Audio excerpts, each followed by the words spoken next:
ballerina, you know.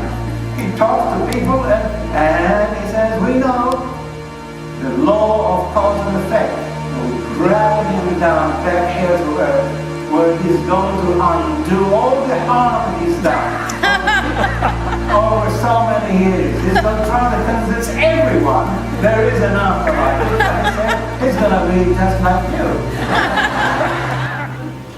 We have the gift of discernment, and you can discern for yourself what's real. Now, speaking of intuition,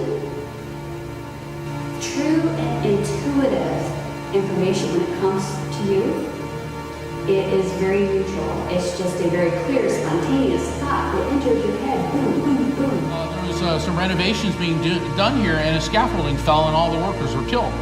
So I guess I was picking up on the residual energy echo of that. What you say to a 10-year-old who comes up and asks you, what happens when I die?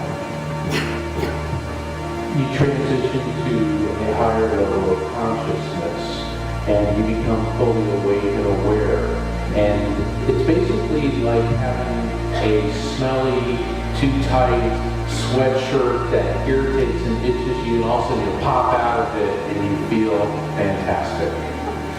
Is I try to hear my own voice in my head, you know, rather than hearing a lot of other voices. It may sound a little weird, but I mean, that's just how it kind of shakes out for me. I don't want to hear everybody. I want to hear me again, and it centers me.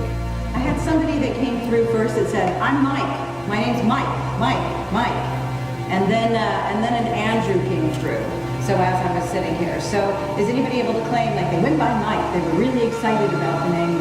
Do you believe in life after life? And I say yes, and they say prove it.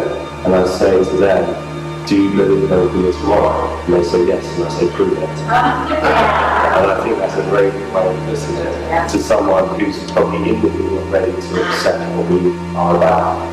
And he said, young man, I was always known as Obi-Wan bloody Kenobi. So I shouted out, as you do, oh my God, the force is strong with you. I said, could you sign this piece of paper? My dad won't believe me. And he said, no. I went, oh, all right then. And then, at the end of the demonstration, Colin lifted in the chair and floated across the room and landed in front of me. Again, a fine specimen of a man. I showed my manhood, but the door was unlocked and there it was, I ran. I ran and I picked up the phone and I said, I want to know more about this. So, we don't have to shout about what we do. I think if a religion has to shout about it, it's doing something wrong. It's the silent ones that you come to when you're ready.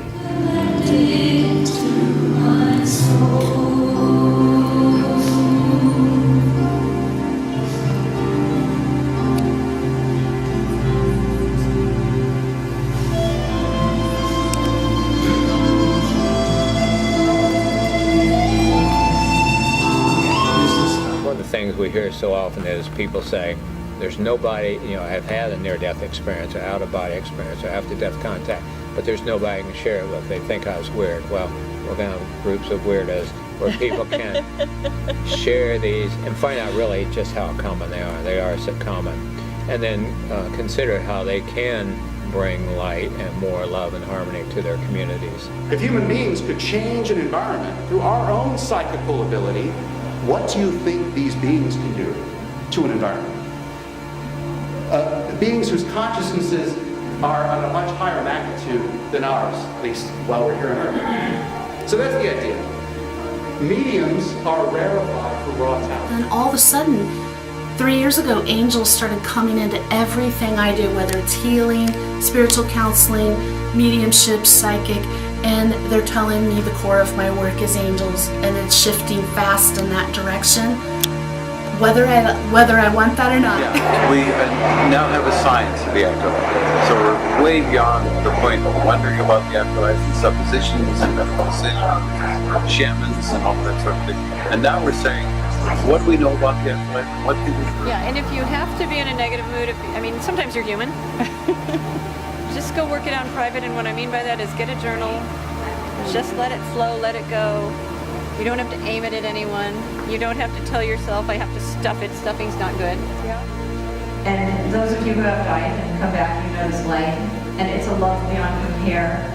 It's a love that accepts everything in you, everything you didn't even know you needed to be accepted. And in the front row, there was this one woman who was taking pictures of me when I was playing, not just that song, but while I was playing, period, you know.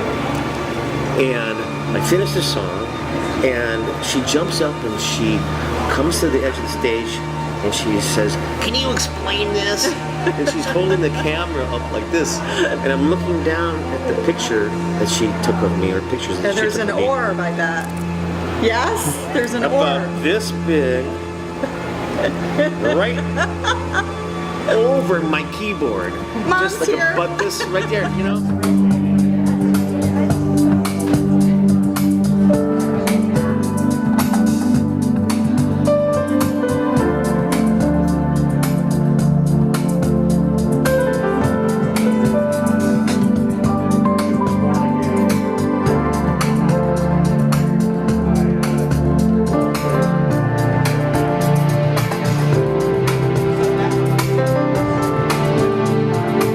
But I hear it, and So it helps you get a little bit stronger connection. Yes. What about paintings in old buildings?